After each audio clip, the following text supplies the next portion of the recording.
ನಿಮ್ಗೆ ಗೊತ್ತಾ, ನಮ್ಮ ದೇಹದಲ್ಲಿರುವ ಕಬ್ಬಿಣದ ಪ್ರಮಾಣ ಒಂದು ಆಣಿಯನ್ನ ತಯಾರಿಸಲು ಸಾಕಾಗುತ್ತೆ ಅಂತೆ. ಅಂದ್ರೆ ನಮ್ಮ ದೇಹವು ಆಣಿಯನ್ನ ಮಾಡಲು ಹೊರಟಿದೆ ಅಂತಲ್ಲ. ನಮ್ಮ ದೇಹದಲ್ಲಿ ಕಬ್ಬಿಣ ಯಾಕೆ ಇದೆ ಮತ್ತು ಅದು ಎಲ್ಲಿಂದ ಬರುತ್ತೆ? ಈ ವಿಡಿಯೋದಲ್ಲಿ ನಾವು ಖನಿಜ ಲವಣಗಳ ಬಗ್ಗೆ ತಿಳಿದುಕೊಳ್ಳೋಣ. ಇವು ದೇಹವು ಸರಿಯಾಗಿ ಕಾರ್ಯನಿರ್ವಹಿಸಲು ಅಗತ್ಯವಾದ ಮತ್ತು ಬಂಡೆ ಮತ್ತು ಮಣ್ಣಿನಲ್ಲಿ ಕಂಡುಬರುವ ಸಣ್ಣ ಬಿಲ್ಡಿಂಗ್ ಬ್ಲಾಕ್ಗಳು. ಅಷ್ಟೇ ಅಲ್ಲ, ಇಲ್ಲಿರುವ ಕೆಲವು ಪ್ರಶ್ನೆಗಳನ್ನ ಉತ್ತರಿಸಲಿಕ್ಕೆ ಕೂಡ ಪ್ರಯತ್ನಿಸೋಣ.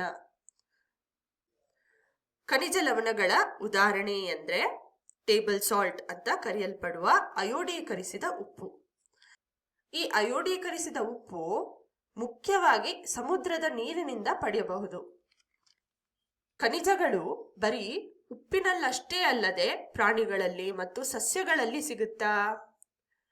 ಖನಿಜ ಲವಣಗಳು ಅಂದ್ರೆ ಏನು ಮತ್ತು ನಮಗೆ ಅವು ಯಾಕೆ ಬೇಕು ಅಂತ ನೋಡೋಣ ಬನ್ನಿ. ಮೊದಲಿಗೆ ಕ್ಯಾಲ್ಸಿಯಂನಿಂದ ಶುರು ಮಾಡೋಣ. ಕ್ಯಾಲ್ಸಿಯಂ ಬಲವಾದ ಮೂಳೆಗಳನ್ನ ಮತ್ತು ಬಲಿಷ್ಠ ಹಲ್ಲುಗಳನ್ನ ನಿರ್ವಹಿಸಲಿಕ್ಕೆ ಸಹಾಯ ಮಾಡುತ್ತೆ. ಆದ್ರೆ ನಿರ್ವಹಿಸೋದು ಅಂದ್ರೆ ಏನು? ನಮ್ಮ ಮೂಳೆಗಳು ಒಂದು ಜೀವಮಾನದಲ್ಲಿ ನಿರಂತರವಾಗಿ ಬೆಳೆಯುತ್ತೆ. ಅಷ್ಟೇ ಅಲ್ಲ, ಮುರಿದು ಕೂಡ ಹೋಗುತ್ತೆ. ಆದ್ರಿಂದ ಸಾಕಷ್ಟು ಬದಲಾವಣೆಗಳಿಗೆ ಒಳಗಾಗತ್ತೆ. ಕ್ಯಾಲ್ಸಿಯಂ ಅವುಗಳನ್ನ ದಟ್ಟವಾಗಿ ಮತ್ತು ಬಲವಾಗಿ ಇಡಲು ಸಹಾಯ ಮಾಡುತ್ತೆ. ಇದರ ಅರ್ಥ ನಾವು ಕ್ಯಾಲ್ಸಿಯಂ ಭರಿತ ಆಹಾರವನ್ನ ಸೇವಿಸ್ತಲೇ ಇರಬೇಕು ಅಂತ ಖಂಡಿತ ಅಲ್ಲ. ಇಲ್ಲಿ ಜೀವಸತ್ವ ಡಿನ ಪಾತ್ರ ಶುರುವಾಗುತ್ತೆ. ಈ ಜೀವಸತ್ವ ಡಿನ ನಾವು ಕ್ಯಾಲ್ಸಿಯಂ ತಂಡದ ಸಹಚರ ಅಂತ ಕರಿಬಹುದು. ಇದು ನಾವು ಸೇವಿಸುವ ಎಲ್ಲಾ ಕ್ಯಾಲ್ಸಿಯಂ ಅನ್ನ ಹೀರಿಕೊಳ್ಳೋದಕ್ಕೆ ಸಹಾಯ ಮಾಡುತ್ತೆ. ಜೀವಸತ್ವ ಡಿ ಇಲ್ಲದೆ ಜಗತ್ತಿನಲ್ಲಿರುವ ಎಲ್ಲಾ ಕ್ಯಾಲ್ಸಿಯಂ ಅನ್ನ ತಿಂದ್ರೂ ಕೂಡ ಅದು ಸಾಕಾಗೋದಿಲ್ಲ. ಆದ್ರಿಂದ ಇವೆರಡು ನಿಜವಾಗಿಯೂ ಒಂದು ತಂಡವಾಗಿ ಒಟ್ಟಾಗಿ ಕೆಲಸ ಮಾಡ್ತದೆ. ಈಗ ಕ್ಯಾಲ್ಸಿಯಂ ಸಿಗುವ ಆಹಾರಗಳು ಯಾವುದು ಅಂತ ನಾವು ನೋಡಿದ್ರೆ ಹಾಲು, ಮೀನು ಮತ್ತು ಮಾಂಸ. ಕಬ್ಬಿಣ ಮತ್ತು ಫೆರಸ್ ಉಪ್ಪಿನ ಬಗ್ಗೆ ಮಾತಾಡೋಣ. ಫೆರಸ್ ಅನ್ನುವ ಪದವು ಕಬ್ಬಿಣವನ್ನ ಒಳಗೊಂಡಿರುವ ಯಾವುದನ್ನಾದ್ರೂ ವಿವರಿಸುತ್ತೆ. ಕಬ್ಬಿಣವು ಮತ್ತೊಂದು ಅತ್ಯಗತ್ಯ ಖನಿಜ. ಚಿಂತೆ ಬೇಡ, ಕಬ್ಬಿಣ ನಮ್ಮ ದೇಹದಲ್ಲಿ ಆಣಿಯನ್ನ ರೂಪಿಸೋದಿಲ್ಲ. ಬದಲಾಗಿ ಅದು ರಕ್ತದ ಉತ್ಪತ್ತಿಗೆ ಕಾರಣ ಆಗತ್ತೆ. ಸರಿಯಾದ ರಕ್ತ ಸಂಚಾರದಿಂದ ನಮ್ಮ ದೇಹದಲ್ಲಿರುವ ಪ್ರತಿ ಅಂಗಗಳಿಗೂ ಆಮ್ಲಜನಕದ ಪೂರೈಕೆ ಆಗತ್ತೆ. ಹಾಗಿದ್ರೆ ಕಬ್ಬಿಣದ ಉಪ್ಪು ಎಲ್ಲಿಂದ ಸಿಗತ್ತೆ?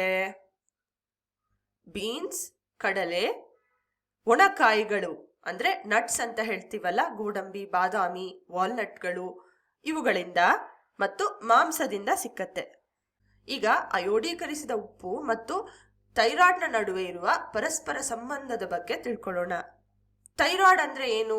ಥೈರಾಯ್ಡ್ ಅಂದ್ರೆ ಹಾರ್ಮೋನ್ಗಳ ಪ್ರಧಾನ ಕಚೇರಿ. ಹಾರ್ಮೋನ್ಗಳಂದ್ರೆ ಏನು? ಹಾರ್ಮೋನ್ಗಳು ಅಂದ್ರೆ ವಿಶೇಷ ರಾಸಾಯನಿಕಗಳು ಅಂತ. ಇವುಗಳಿಂದ ಬೆಳವಣಿಗೆಗೆ, ಆಹಾರವನ್ನ ಶಕ್ತಿಯನ್ನಾಗಿ ಪರಿವರ್ತಿಸೋದಕ್ಕೆ ಮತ್ತು ಮನಸ್ಥಿತಿಯನ್ನ ನಿಯಂತ್ರಣ ಮಾಡೋದಕ್ಕೆ ಸಹಾಯ ಆಗತ್ತೆ. ಇಲ್ಲಿ ನಾವು ಯಾಕೆ ಈ ಹಾರ್ಮೋನ್ಗಳ ಬಗ್ಗೆ ಮಾತಾಡ್ತಾ ಇದ್ದೇವೆ? ಅಯೋಡೀಕರಿಸಿದ ಉಪ್ಪು ಎಷ್ಟು ಮುಖ್ಯ ಅಂತ ಹೇಳೋದಕ್ಕೆ. ಅಯೋಡೀಕರಿಸಿದ ಉಪ್ಪು ಸರಿಯಾದ ಪ್ರಮಾಣದಲ್ಲಿದ್ರೆ ನಮ್ಮ ದೇಹದಲ್ಲಿ ಅಯೋಡಿನ್ನ ಸರಿಯಾದ ಪ್ರಮಾಣದ ಉತ್ಪತ್ತಿ ಆಗತ್ತೆ. ಅಯೋಡಿನ್ನ ಉತ್ಪತ್ತಿ ಸರಿಯಾದ್ರೆ ಥೈರಾಯ್ಡ್ನಲ್ಲಿ ಹಾರ್ಮೋನ್ಗಳ ಉತ್ಪತ್ತಿ ಕೂಡ ಸರಿಯಾಗತ್ತೆ. ಆಗ ನಮಗೆ ಬೆಳವಣಿಗೆಗಾಗ್ಲಿ, ಆಹಾರವನ್ನ ಶಕ್ತಿಯನ್ನಾಗಿ ಪರಿವರ್ತಿಸೋದಕ್ಕಾಗ್ಲಿ ಅಥವಾ ಮನಸ್ಸನ್ನ ನಿಯಂತ್ರಣ ಮಾಡೋದಕ್ಕಾಗ್ಲಿ ತೊಂದರೆ ಇರೋದಿಲ್ಲ. ಅಯೋಡಿನ್ನ ಮೂಲಗಳು ಬಂದು ಟೇಬಲ್ ಉಪ್ಪು ಮತ್ತು ಸಮುದ್ರದ ಮೀನು. ಈ ಅಯೋಡೀಕರಿಸಿದ ಉಪ್ಪನ್ನ ನಾವು ಸೋಡಿಯಂ ಕ್ಲೋರೈಡ್ ಅಂತ ಕರಿತೇವೆ. ಸೋಡಿಯಂ ಕ್ಲೋರೈಡ್ ಅನ್ನೋದು ಅಯೋಡೀಕರಿಸಿದ ಉಪ್ಪಿನ ರಾಸಾಯನಿಕ ಹೆಸರು. ಇದ್ರ ಬಗ್ಗೆ ನೀವು ಇನ್ನು ಮುಂದಿನ ತರಗತಿಗಳಲ್ಲಿ ತಿಳ್ಕೊಳ್ತೀರಾ. ಒಟ್ಟಾರೆ ನಾವು 3 ಖನಿಜ ಲವಣಗಳ ಬಗ್ಗೆ ಮಾತಾಡಿದ್ವಿ. ಮೊದಲಿಗೆ ಕ್ಯಾಲ್ಸಿಯಂ. ಕ್ಯಾಲ್ಸಿಯಂನಿಂದ ಬಲವಾದ ಮೂಳೆಗಳು ಮತ್ತು ಬಲಿಷ್ಠ ಹಲ್ಲುಗಳನ್ನ ನಿರ್ಮಿಸಿ ನಿಭಾಯಿಸಲಿಕ್ಕೆ ಸಹಾಯ ಮಾಡುತ್ತೆ. ಮತ್ತು ವಿಶೇಷವಾಗಿ ಜೀವಸತ್ವ ಡಿ ನ ಪ್ರಾಮುಖ್ಯತೆ ಏನು ಅಂತ ತಿಳ್ಕೊಂಡ್ವಿ. ಜೀವಸತ್ವ ಡಿ ಸರಿಯಾದ ಪ್ರಮಾಣದಲ್ಲಿದ್ರೆ ನಾವು ಸೇವಿಸಿದಂತ ಕ್ಯಾಲ್ಸಿಯಂ ಹೀರಿಕೊಳ್ಳುವುದಕ್ಕೆ ಯಾವುದೇ ಅಡ್ಡಿ ಆಗಲ್ಲ ಅಂತ ತಿಳ್ಕೊಂಡ್ವಿ. ಕ್ಯಾಲ್ಸಿಯಂನ ಮೂಲಗಳು ಬಂದು ಹಾಲು, ಮೀನು ಮತ್ತು ಮಾಂಸ. ಎರಡನೆಯದಾಗಿ ಫೆರಸ್ ಉಪ್ಪು ಅಥವಾ ಕಬ್ಬಿಣದ ಉಪ್ಪಿನ ಬಗ್ಗೆ ತಿಳ್ಕೊಂಡ್ವಿ. ಇದರಿಂದ ರಕ್ತದ ಉತ್ಪತ್ತಿಯಾಗತ್ತೆ. ಇದರ ಮೂಲಗಳು ಬಂದು ಬೀನ್ಸ್, ಕಡಲೆ ಬೀಜಗಳು ಮತ್ತು ಮಾಂಸ. ಅಯೋಡೀಕರಿಸಿದ ಉಪ್ಪು ಥೈರಾಯ್ಡ್ ಗ್ರಂಥಿಗಳ ಕಾರ್ಯನಿರ್ವಹಣೆಗೆ ಸಹಾಯ ಮಾಡುತ್ತೆ. ಆಗ ವಿಶೇಷ ರಾಸಾಯನಿಕಗಳಾದ ಹಾರ್ಮೋನ್ಗಳ ಉತ್ಪತ್ತಿ ಸರಿಯಾಗತ್ತೆ. ಅಯೋಡೀಕರಿಸಿದ ಉಪ್ಪಿನ ಮೂಲಗಳು ಬಂದು ಟೇಬಲ್ ಉಪ್ಪು ಮತ್ತು ಸಮುದ್ರದ ಮೀನು.